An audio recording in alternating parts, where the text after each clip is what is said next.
That is introduction to data link layer. Here, these are the topics we'll be covering: nodes and link, services, sublayers, MAC address, ERP. Okay, so let's consider this example. As you can see here, two hosts are communicating with each other. See, consider Alice and Bob. Both of them are locating in different geographical location. Okay, so both are located at different geographical location. As you can see in this image, Alice is connected to this network, right? So now the thing is, Alice and Bob, both of them wants to exchange the information since they are connected to the network. Okay, if you look at this example, you can see Alice, who is connected to a particular network, is connected to another network, that is router 2 of this network. This router 2 is again connected to the next router in the next network, and again this R4 is connected to R5, and R5 is connected to R7, which is in another network, and then at the last this R7 is connected to the Bob, which is in another network. So as you can see here, since Alice and Bob wants to communicate with each other, multiple networks are involved, right? So different networks are involved in connecting Alice and Bob, right? So with respect to this example, many connecting devices are used in different networks. So these connecting devices helps connecting Alice and the Bob. If the same thing is happens between my end and your end. See, we both are connected, right? Myself and you all connected. See, between this network, many multiple networks are connected. Multiple networks helps us to connect with each other so that we are able to exchange the data, right? So since we are talking about the data link layer, there will be two hosts. One is sender, another one is receiver. So whatever the devices that are present in the network here at the different network, those we call it as networking device, or we call it as connecting device in the network. Okay, and at the host side, all the layers of network models are implemented. That is application layer, transport layer, network layer, data link layer, and physical layer. Okay, and Bob is another host in the network, right? At this end also, all the layers of the network are implemented. Whereas whatever the connecting devices that are considered here, say router, or this may be a switch as well. Okay, with respect to these devices, connecting devices, three layers are implemented. That is network layer, data link layer, and physical layer. And same goes with here, and same goes with here. Okay, so here at only one data link layer is implemented with respect to host. Okay, you can see here only one data link layer is implemented. Whereas with the connecting devices, two data link layers are implemented. See here, this is also data link layer, this is also data link layer. The data frames that are transmitted from this host is transmitted to the data link layer of this router. Okay, and then again, from the data link layer, it is transmitted to the next router. Okay, here two data link layers are implemented. Why is that so? Because the router receives the data from one network and it has to send the data to another network. Okay, the networks here connected are completely different. Okay, that's why the two data link layers are implemented at the connecting devices.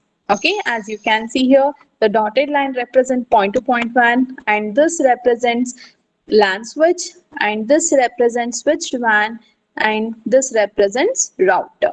Okay, this is how the data link layer are implemented at the host end and connecting devices. Okay, so that is an example. With respect to this example, you can see, as I said, these two are called as hosts. Okay, and all these are called as routers or the switching devices or switch. Okay, and whatever the connection establishes between these devices, that we call it as link. Okay, when I say node, see all these devices I can call it as node. Okay, when I say node, node can be a laptop, node can be a desktop, node can be a what, cell phone, node can be a printer or anything. Okay, so we call node for those devices which is able to communicate. Okay, so that is all about nodes and links. Here you can see two different networks are connected with respect to point network. Okay, here also this is one network, this is one network, and this is one network. Three networks are there, three LAN connections are there, right? These network, this LAN 1 and LAN 2 are connected with the help of point-to-point network. The same thing goes here as well. This network and this network is connected with the help of point-to-point network. So all together you can call it as part of internet. What is internet? It is a network of networks, right? Where it is a collection of LAN, MAN, anything that, so we call internet as a network of networks. Okay, so that is about nodes and links. Services are what?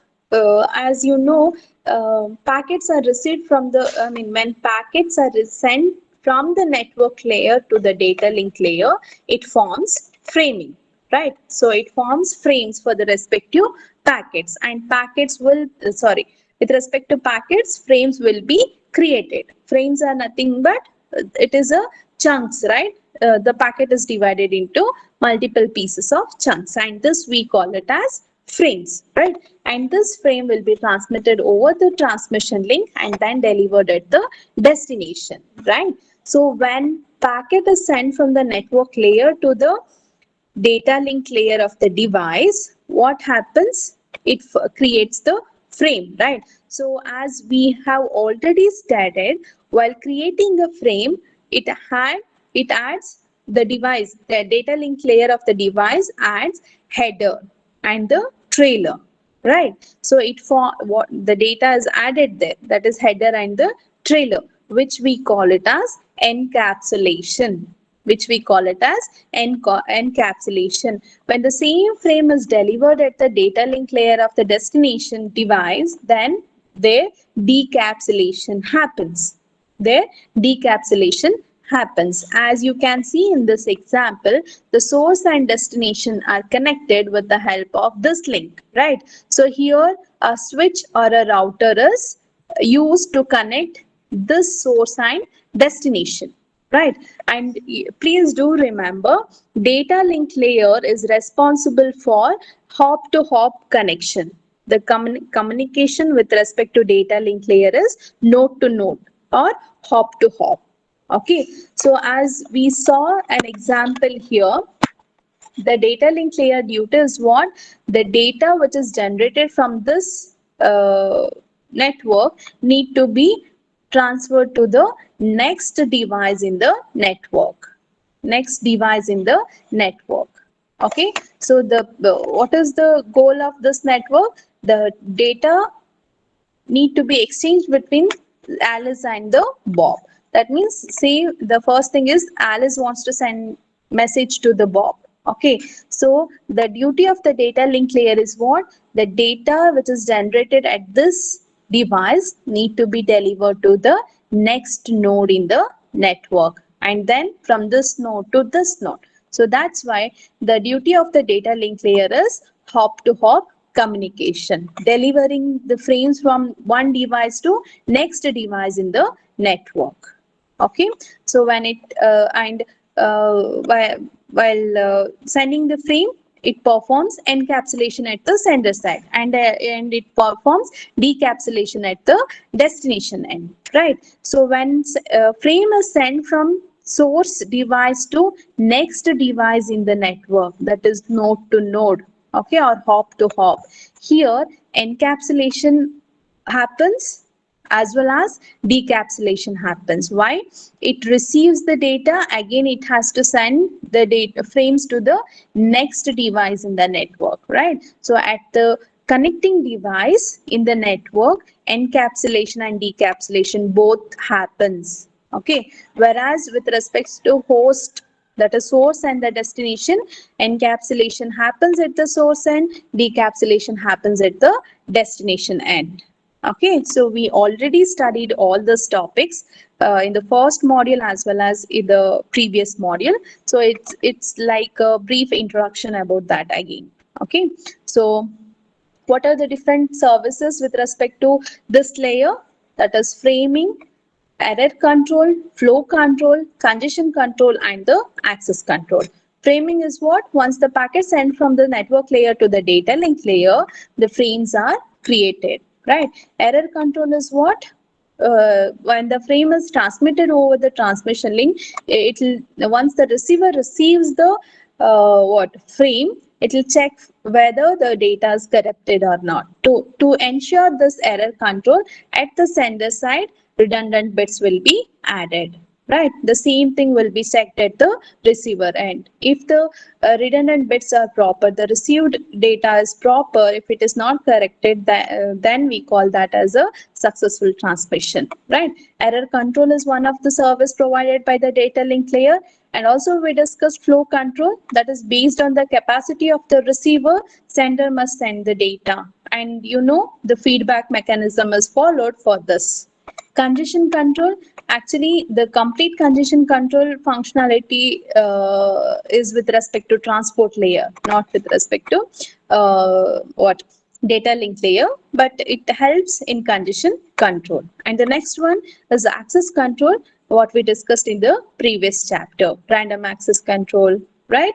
And also controlled access and also channelization protocols. So these are all comes under access control, and these are the services provided by the data link layer. And there are two types of links. One is point to point, another one is broadcast. Point to point link is what? Dedicated link between two nodes. Okay. So if I say, for example, the landline phone which we were using in the earlier days. Okay. So that connection happens between my end and my friend end. So that is dedicated link, which is nothing but a point to point. No sharing happens. The next step is broadcast link, where number of users are communicating with the help of a common channel, that we call it as broadcast link. See, let's consider this example. Like I'm talking to you all. Say, consider we all sharing the same channel at the same time. We are sharing. We are communicating using same channel at the same time. We are sharing this channel, right? So that we call it as broadcast link. Okay. Yeah.